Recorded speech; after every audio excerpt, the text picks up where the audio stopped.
1995 team అందరికీ, all 24 crafts ఉన్న team వాళ్ళందరికీ ఆల్ ద బెస్ట్. ఈ సినిమా పెద్ద సక్సెస్ కావాలని కోరుకుంటున్నాను. థ్యాంక్ యూ అండి. ఈరోజు ఇండియాలో తెలుగు సినిమా అంటే టాప్ రేంజ్లో ఉంది. అందుకు నిజంగా తెలుగు ఆర్టిస్టులు కానీ తెలుగు ఫిలిం ఇండస్ట్రీ వాళ్ళందరూ కూడా గర్వపడే సమయం ఈరోజు. ఒకప్పుడు తెలుగు సినిమా అంటే ఎక్కడో ఉండేది, అలాంటిది చాలా ఎత్తుకు ఎదిగింది. అలా ఎదగడానికి కారణం ఈరోజు పాన్ ఇండియా అని తీయడం, వందల కోట్లు ఖర్చు పెడితేనే కానీ ఒక 5-6 భాషల్లో తీయలేకపోతున్నారు. ఇలాంటి సందర్భంలో ఒక చిన్న హీరో అంటే చిన్న పెద్ద అనేది పక్కన పెడితే, కొత్త హీరోతో ఒక కొత్త డైరెక్టరు ఇలాంటి ప్రయోగం చేయడం చాలా గట్స్ ఉన్న విషయం. ప్రవీణ్ గారికి నిజంగా కంగ్రాట్స్ అండి. చాలా గట్స్తోని ఈ సినిమా చేశారు. మీరు మొన్న వచ్చి నాకు చెప్పారు, అంతకుముందే మా గణేష్ ముత్యాల ఆయన వివి వినాయక్ గారి బంధువు, నైబరు, పక్కింటినే ఉంటాడు. నాకు చెప్పాడు ఇంతకుముందే సినిమా ఒకటి చేస్తున్నాము అన్నయ్య అని. కానీ బట్ మొన్న ప్రవీణ్ గారు వచ్చి నాతో చెప్తున్నప్పుడు నేను అన్నా, ఎంత గట్స్ అండి, అన్ని భాషల్లో తీశారు, ఎంత బడ్జెట్ అయిపోయి ఉంటుందో అంటే, అలా 100 కోట్లు అయితే మేము చేయలేదండి అని. ఇదొక ఎగ్జాంపుల్. ఇలాంటి సినిమాలు కనుక ఆడితే మాలాంటి వాళ్ళు ఇంకా ఎన్నో సినిమాలు చేయడానికి అవకాశం ఉంటుంది. ఈరోజు చాలామంది ప్రొడ్యూసర్స్కి సరైన కోఆపరేషన్ లేదు, అది ఇది అని అంటారు. మా ప్రసన్న కుమార్ గారు, మా అన్నయ్య, ఆయన ఈరోజు ఫిలిం ప్రొడ్యూసర్స్ కౌన్సిల్లో కూర్చుని ఆయన మొట్టమొదటిగా చూసేది చిన్న ప్రొడ్యూసర్స్కి ఎలా హెల్ప్ చేయాలనేది మాత్రమే చూసే వ్యక్తి ఆయన. సో ఇలాంటి వారి సహకారం తీసుకుని మీరు ఫైనాన్షియల్గా కనుక ఈ సినిమా నిలబడింది, మీరు ఖర్చు పెట్టినవి మొత్తం వచ్చినాయి అని అంటే, మీ వెనుక ఎంతోమంది పాన్ ఇండియా సినిమాలు తీయడానికి ముందుకు వస్తారండి. I wish you all the best team. Ganesh తర్వాత చాలా తగ్గినట్టు ఆల్ ద బెస్ట్ అండి. కానీ కళ్ళు తాగుతున్న టైంలో మీరు హానికరం అని రాయలేదు, అంటే దట్ ఈజ్ ఆయుర్వేదం.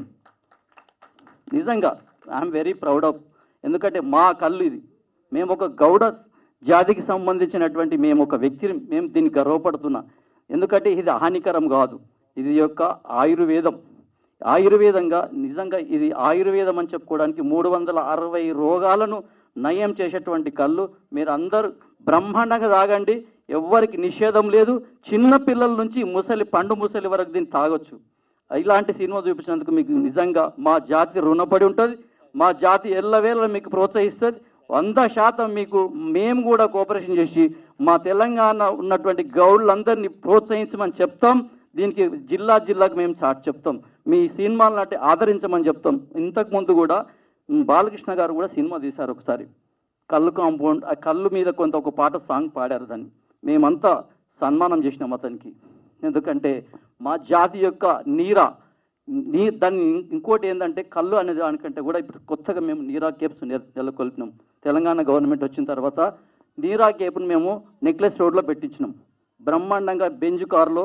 ఇదే భరద్వాజ్ గారు చెప్పినట్టు మీ ఇక్కడ ఉన్న వాళ్ళంతా, నేను ఒకరోజు వస్తే టైం ఇస్తే కూడా మీ అందరిని తీసుకుపోయి నేను కూడా నీరా కేప్లో కేప్ దాపినట్టు కళ్ళను కూడా దాపిస్తా. ఎందుకంటే ఒక దగ్గర కేప్ షాప్కి వెళ్ళి మీరు ఎట్లా తాగుతారో మా నీరాను కూడా మేము అట్లా దాపగలుగుతాం. ఎందుకంటే సగర్వంగా చెప్పగలుగుతున్నాం, మేము తెలంగాణ గవర్నమెంట్ వచ్చిన తర్వాత నీరా కేప్ని ఏర్పాటు చేసినామని చెప్పడానికి గర్విస్తున్నాం. ఏ రోజైనా కానీ కళ్ళు తాగాలంటే నామూషిగా ఫీల్ అయ్యేవాళ్ళు. మీరు 1995 చూపించారంటే 1995లో కళ్ళు తాగే వాళ్ళు దొంగతనం అనేది కళ్ళు తాగేటోళ్ళు.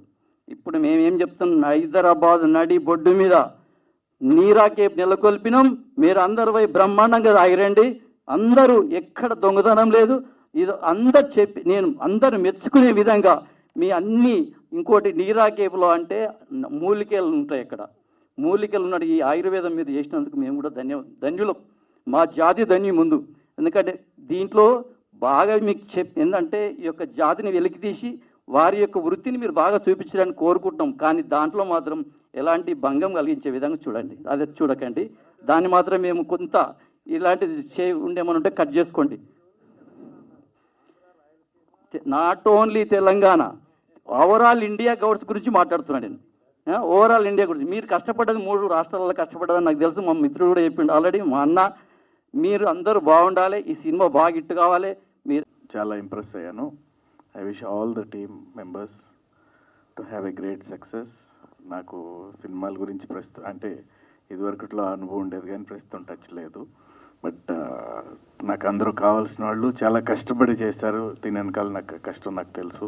I wish them all the success, a great success for this movie. Thank you. ఇందాక భరద్వాజ్ గారు చెప్పినట్టుగా ఎక్కడో దుక్కున కొంతమందికి కనెక్షన్ ఉంటుందండి, అవినాభావ సంబంధం. అలాగే నాకు ఈ కళ్ళుతో అవినాభావ సంబంధం ఉంది. మా పూర్వీకులందరూ కూడా కళ్ళు కాంపౌండ్లో పనిచేసి కళ్ళు గీసి గీతగాళ్ళుగా పనిచేసి గీతగాళ్ళుగా ఉండే వచ్చిన వాళ్ళే మా తాతలు కానీ మా పెదనాన్నలు చిన్నాన్నలు మా ముత్తాతలు అందరూ కూడానండి. అయితే మా నాన్నగారు డాక్టర్ అయ్యారు. డాక్టర్ అయ్యి అక్కడి నుంచి నన్ను ఏదో డైరెక్టర్ని చేశారు ఆయన. మేము ఇలా వచ్చేసాం మేమండి. సో ఆ విధంగా మాకు కూడా అవినాభావ సంబంధం ఉందండి నాకు కళ్ళుతోటి. ఇకపోతే ఒకరోజు నా మిత్రులు సౌరి గారు డైలాగ్ రచయిత, ఆయన ఫోన్ చేసి ఇట్లాగా మిమ్మల్ని కలవాలి నేను ఒకసారి అన్నారు. కలవంటారు రండి సార్ అని టైం తీసుకున్నారు, వచ్చారు. వారితో పాటు వీరు వచ్చారు, ప్రవీణ్ గారు వచ్చి కూర్చొని సార్ ఈయన ప్రవీణ్ గారు అండి ఎల్ఐసిలో వర్క్ చేస్తున్నారు. ఎల్ఐసి కదండి, ఎల్ఐసిలో వర్క్ చేస్తున్నారు. ఇలాగా ఒక సినిమా తీద్దాం అనుకుంటున్నారు అంటే అప్పుడు నేను డైరెక్టర్ చేస్తారు ఈయన డైరెక్షన్ చేస్తారని నేను అనుకోలేదండి. అవునండి అలాగా ఏంటి సార్ అది ఇది అంటే ఇలాగ ఒక కథ అనుకున్నామండి అన్నీ చేస్తున్నాను, కొంచెం మీ సపోర్ట్ కావాలి నాకు, అప్పుడప్పుడు ఏదైనా సందేహాలు ఉంటే నేను వచ్చి కలుస్తూ ఉంటాను అన్నారు. ఎవరు డైరెక్ట్ చేస్తున్నారు అనేది నేను అడగలేదండి, ప్రొడ్యూసర్ అనుకున్నానండి. తర్వాత భరద్వాజ్ గారు ఒక మాట అన్నారు, కళ్ళు కాంపౌండర్ కాన్సెప్ట్ చాలు ఈ సినిమాకి, సాంగ్స్కి ఇంత అక్కర్లేదు అని. అంటే ఆయన ఉద్దేశం ఏమిటంటే అంటే మీరు పెద్ద పిక్చర్ లెవెల్లో సాంగ్స్ అన్నీ తీశారు, అంత ఖర్చు పెట్టి అంత అవసరం లేదు ఈ సినిమాకి ఆయన ఉద్దేశం. ఇందాక ఆయన చెప్పింది భరద్వాజ్ గారు చెప్పిందండి. నిజంగా కూడా చూస్తే అంత షాక్ అయ్యేవాడిని. నిజంగా కూడా అంత బాగున్నాయి కమర్షియల్గా. డెఫినెట్గా it is a commercial movie అవుతుందండి. ఇది కాన్సెప్ట్ ఉంది. మీరు చెప్పినట్టుగా 1995లో జరిగిన ఒక ఇన్సిడెంట్ తీసుకుని మీరు చేశాను అన్నారు. అది కాకుండా కమర్షియల్ లెవెల్లో సినిమాని తీసుకుంటూ వచ్చారు మీరు. నిజంగా బేసికలీ నేను Born and brought up in Bengaluru. Born and brought up in Bengaluru నేను. సో కన్నడలో మూవీస్ చేస్తుంటాను నేను, లీడ్గా చేశాను, రిలీజ్ అయింది. సో స్టిల్ ఆన్గోయింగ్ ప్రాజెక్ట్స్ నడుస్తుంది. ఈ ప్రాజెక్ట్ గురించి చెప్పాలంటే సార్ ఇదొక మిరాకల్ లాగా నాకు ప్రాజెక్ట్, ఇది ఒక లక్కీ ప్రాజెక్ట్ అనుకుంటా. జస్ట్ నేను వాట్సాప్ గ్రూప్లో మ్యూచువల్ గ్రూప్ షేర్ చేస్తాను నేను సార్. సో ఇలాగే ఒక ప్రొఫైల్ పెట్టాను నేను ఊరికే జనరలీ చూద్దామనేసి. సో సార్ కాంటాక్ట్ చేశారు నన్ను, కాంటాక్ట్ చేసి సో నరేషన్ ఇస్తానని చెప్పారు. సో ఓకే బెంగళూరు వచ్చారు, నరేషన్ ఇచ్చారు. కళ్ళు కాంపౌండ్ అని చెప్పారు స్టోరీ. స్టోరీ ఎంత బాగుంది యాక్చువల్లీ, ఒక రియల్ లైఫ్ ఇన్సిడెంట్ని దాన్ని సినిమాటిక్ వేగా తీద్దామని అనుకుంటున్నాను చెప్పారు.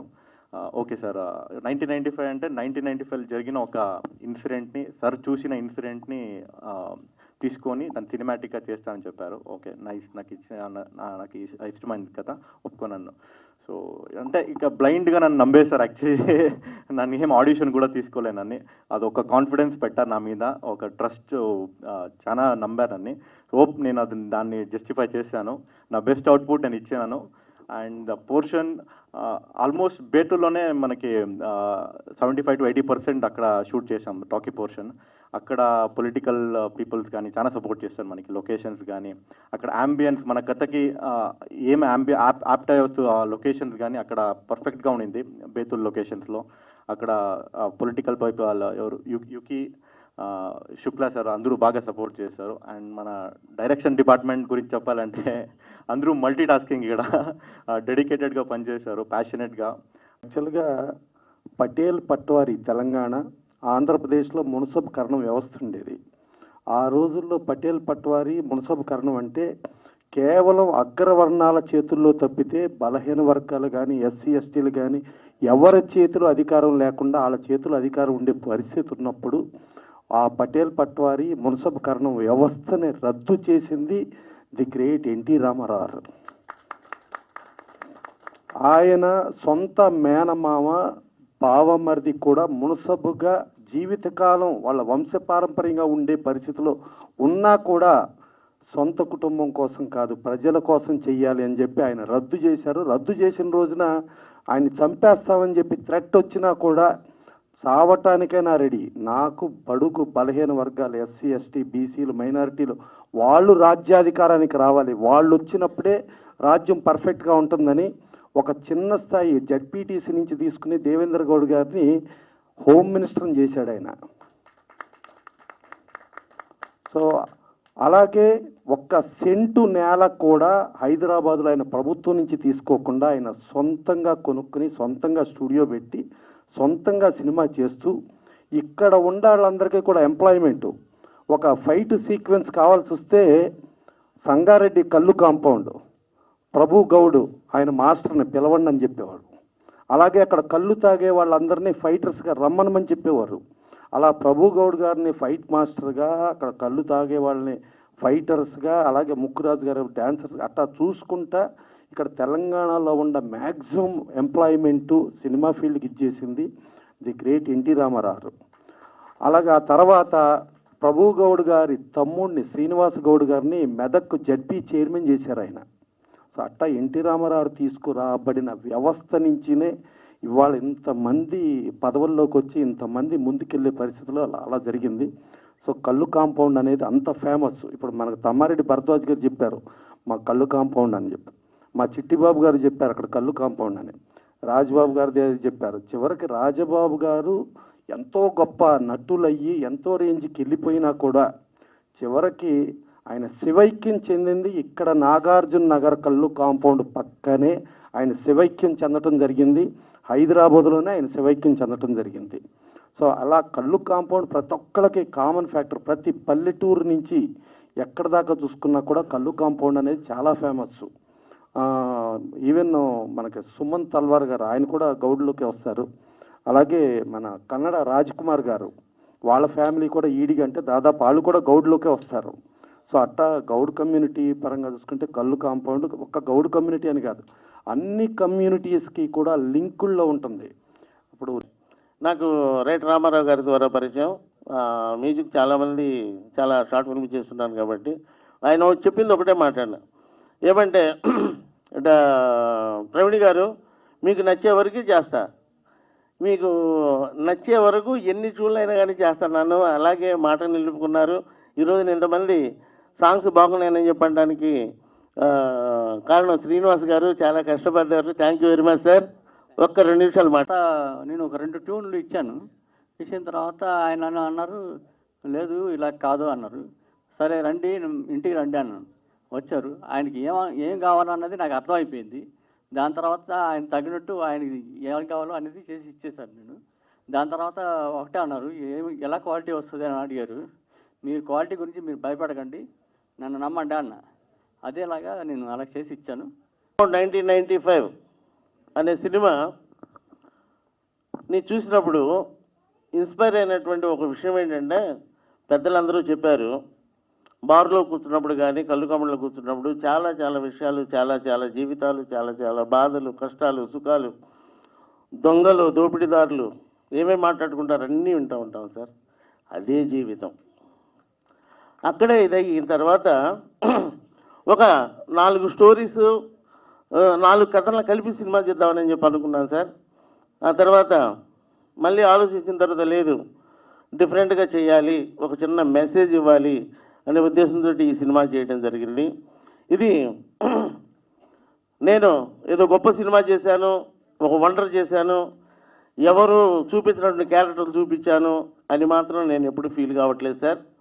సమాజంలో ఉన్నటువంటి వ్యక్తులు వాళ్ళ ఒక క్యారెక్టర్స్నే ఈ సినిమాలో ఉన్నాయి సార్. ఏమేం జరుగుతుంది ఏమిటి జనాలకి ఏం చెప్తే నమ్ముద్ది. మదర్ ప్రామిస్గా చెప్తున్నాను సార్. ఈ రోజున సినిమా అయిపోయి చాలా మంచిగా ఉందని చెప్పి స్టూడియోస్లో అక్కడ ఇక్కడ అంతమంది చూసినప్పటికీ కూడా నేను ఈ రోజున మీ అందరి ముందు ప్రేక్షక దేవుళ్ళ ముందు ఒక 10th క్లాస్ ఎగ్జామ్ రాసినటువంటి స్టూడెంట్ లాగానే ఉన్నాను sir, waiting for the result. నేను చేసింది ఒకటే ప్రయత్నం, నేను ఈ సీను రాస్తే ఏ ఆడియన్స్ మెచ్చుకుంటారు, ఎవరికి నచ్చుది ఎవరికి నచ్చదు, నచ్చకపోయినా కానీ వాస్తవం చెప్పాలని కొన్ని సీన్లు రాసిన సందర్భం కూడా ఉంది సార్. అంతకుమించి నేను ఏదో గొప్పగా సినిమా చేశాను అని నేను ఫీల్ అవ్వట్లేదు. జనాలకు నచ్చే సినిమా తీయడం కోసం ప్రయత్నించాం, చాలా ఘోరంగా ప్రయత్నించాం, సినిమా చేశాము. ఇక దేవుడి ఆశీర్వాదం కోసం, ప్రేక్షక దేవుళ్ళ ఆశీర్వాదం కోసం, వాళ్ళ పాస్ మార్కుల కోసం ఎదురు చూస్తూ ఉన్నాము. దీనికి మీడియా మిత్రులందరూ కూడా సహకరించి ప్రమోట్ చేయవలసిందిగా పెద్దలు అందరూ ఆశీర్వాదాలు మాకు ఇచ్చారు సార్. ఈ సినిమా గురించి నేను చెప్పదలుచుకున్నది అదే. Thank you very much.